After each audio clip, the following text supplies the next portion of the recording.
I'm in love with small reports and informational pieces that position myself in a marketplace or position my clients in a marketplace so that they get more customers, attract better prospects, and become the authority in a marketplace. Hi, this is Justin Hitt with Ad Briefing's Copywriting Tips. Let's talk today with helping your clients get more from the marketplace. So let's say you've got a client who is a politician and they're looking for votes. They might also be looking to position themselves around certain issues. Well, how can they do that in a simple and effective way? Well, most politicians will go do stump speeches, and you could write speeches for them, but they can also do it through position papers or books. How many books has President Obama had written? Well, there's several books. The most recent book talks about himself. Most of these political books talk about themselves, but ultimately they're meant to establish a position in a way that doesn't require travel, that reaches as many people as possible. And in the case of politicians, if you've ever seen my special report on this, in the case of politicians, it helps them raise money through a wider area of sources. Now, you can help with the copywriting of the book itself. You could be a ghostwriter. You could help with the marketing of the book itself. You could help with the research to make sure the book covers topics that are relevant to the constituents or the audience. And you can even support the ongoing marketing of that book and positioning of that person as an authority. So the political market is a great market for small reports and books. Now, when I say small reports, I mean literally it can be a 4-page report. The key is you want to find clients who have an authority position. So your lawyers, your doctors, your business owners, your individuals who deliver services that are complex enough that they're difficult to understand. Could a builder, custom home builder, have a book that helps them position as the authority for a certain style of home? Well, they certainly could. Could a copywriter have a book that positions them as somebody who can write sales letters? You certainly could. The key is the client's interests is second to their customer's buying decision. Now, this is very important. You're going to take on a client, and they're going to want a book about them and about all the important things. That's fine for a politician, but it doesn't get the vote. In order to get the vote, you need to have the interests of their audience in mind. And the book or report cannot be so broad as to serve everybody. So let's say you're going to write a report for an estate planning attorney. The estate planning attorney has a giant list of questions that are commonly asked prior to setting up a trust, will, or medical directive. And ultimately, if these questions were answered, his clients would be more inclined to get started right away.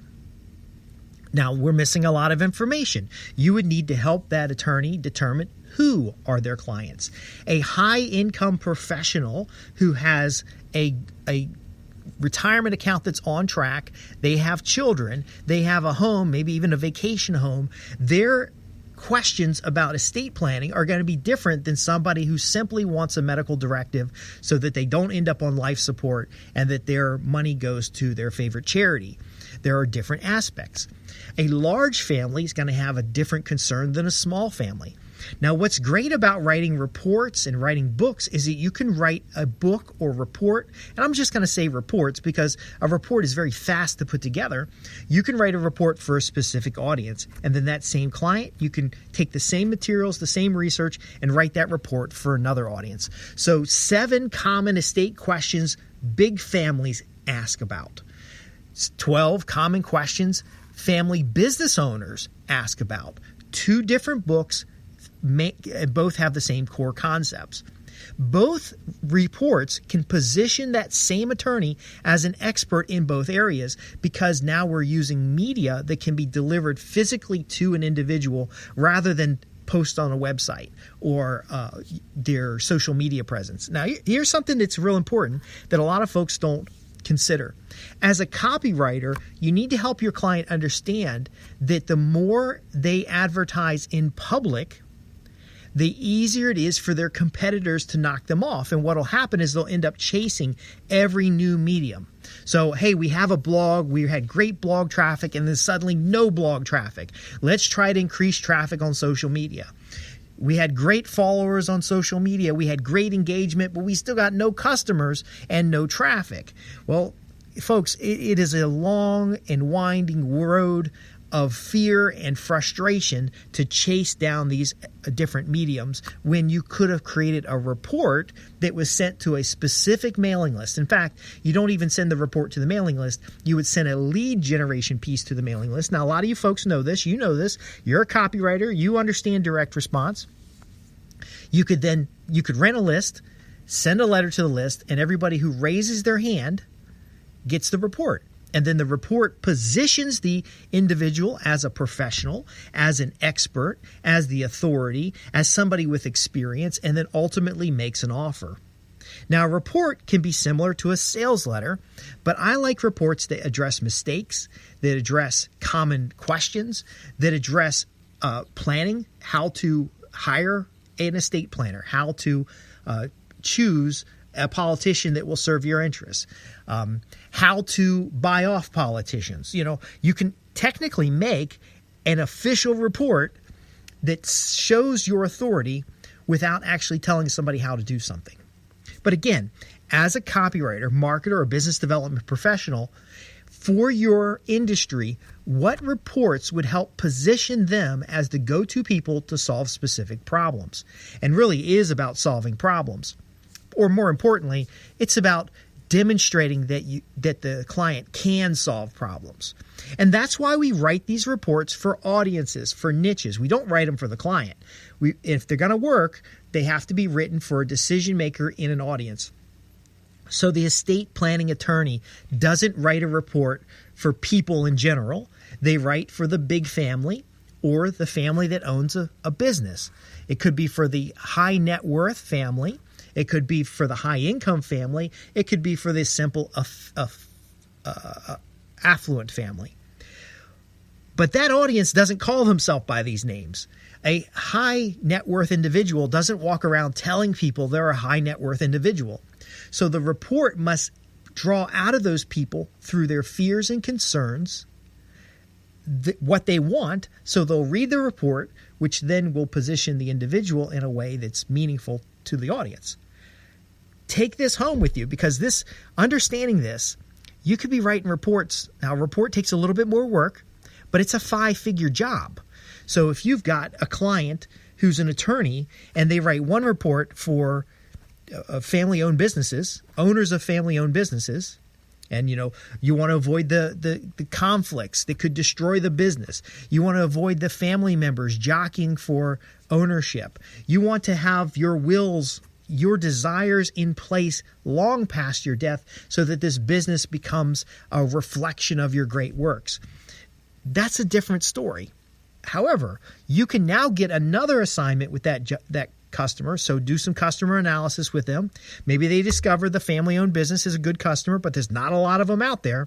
Well, you can go through and find out that maybe affluent customers are another good, valuable customer of theirs.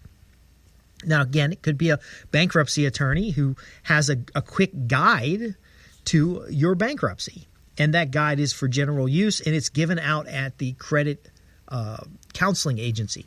So it doesn't have to be a big book. It doesn't have to be a small report. It could even be a bullet point guide. I recently wrote 25 Virginia native trees for a nonprofit. Now, it was literally a list of 25 Virginia native trees sorted alphabetically with text about how to identify those trees. The audience was a user of a hiking trail. So this could be a family with no interest in trees, or it could be someone who regularly hikes and cites trees. But the key was I needed to have language that was easy to understand for both audiences, and it had to fit in a brochure, a Slim Jim brochure format. Now, 25 trees required a 4-panel brochure in tiny, tiny font. And I suggested to the client that if they're going to do this again, they would want to use a booklet. So we're actually going to take the materials from the 25 that I created for one nonprofit individual, and I'm going to turn around and reuse those materials for another nonprofit to create a guide. So one interesting thing about reports is if a client doesn't want to write a big report, that's okay. You can write a small report that gets them positioned. Now, again, you could go all the way down and write articles for them, featured length articles, but I like the fact of having a physical book-like element or report-like element because, again, it portrays that ingrained authority. There's a reason why religious organizations hand out tracts. They're physical tracts. Doesn't require any technology. It's in your hand. There's no pop-up ads, no distractions, no pornography on the internet. It's essentially a distraction-free resource to convey your key points. And it's a huge opportunity for copywriters, marketers, and business development professionals. If you're writing these for your clients, the research you take to put into that report can create other reports or supplemental materials that could mean a longer, more valuable customer relationship. In fact, you could become an expert in that particular topic simply creating these reports for your clients. Now, there are other income streams here that we could talk about. White labeling, for example. You can write reports that you simply have a client wrap a cover around. So for a lot of local market folks, I saw a great report called Before You Buy a Used Car that was for a new car dealership that explained the things you need to look for in a used car or to avoid in a used car, but then suggested that very often you can have brand new cars at reasonable prices so that the warranties and the extras that you get are actually outweigh the cheapness of a used car. That booklet itself was actually licensed to dealerships on a regional basis where the dealership owner could simply just put their cover on it. And basically they would give it was the same contents of the book, except the cover and the attribution page was different. I've seen tips booklets, for example, used. Very simple, at a checkout, tips booklet in a health food store that basically had tips related to diabetes. And they actually had a bunch of these booklets. I didn't pull all the booklets, but I was standing there and looked at it. And it was a very simple pamphlet, tips booklet, maybe 8 pages that said, here are the diabetes warnings, here are the things to look out for, and then had a list of products to consider that were relevant and useful for that. Now, they had multiple booklets, and I did flip through the booklets, but didn't take a lot of time. They were all basically the same format. Mistakes to avoid, indicators or symptoms to look for, and then key herbs and products that you might want to consider to address those situations. I don't know how many copywriters are out there, and I suspect they're not really broadcasting this, but there's a lot of copywriters out there that are simply writing reports, and they're writing the reports over and over again. And if you've been in the industry for a while, especially I collect information marketing materials, you'll often find the contents of, well, there was a big thing on public domain a while back, but the contents of these books are pretty much the same. It's just how they're marketed and who wrote them is different. But that's a great opportunity. It means less work for you. It means more authority for your clients, and it means reaching a marketplace. Now, if you want to talk about the licensing and joint ventures opportunities, there are a few markets where I've already written materials, and I'd happy to do a co-author deal. That's one way that, for example, Bob Bly does a lot of co-author deals. If you have certain materials that you want to make into kind of a franchise type of product where someone else can get the resale rights or the master resale rights, there's a whole scammy world of that, but there's actually a legitimate world there as well, because many of your clients are not going to want to pay for a custom book, but they'll certainly pay for a report or a book that positions them, that's available to them exclusive in their marketplace. And the last consideration is, how do you position yourself? Could you use reports? Could you use authority materials directly targeting specific audiences to position yourself as an expert? Well, if you want to talk about any of this or more, I'm available at www.adbriefings.co.uk. As a member of Ad Briefings Copywriting Tips, we have Q&A sessions, and we can talk the specifics of how to transform the knowledge in your head into resources and materials that clients pay you to put together. And then depending on your agreement, you could also continue to use for years to come, whether it's your own product or it is a product that you white label to your customers. I want to thank you for listening. I'm always open to your questions and success stories. I'm Justin Hitt with Ad Briefing's copywriting tips at www.adbriefings.co.uk.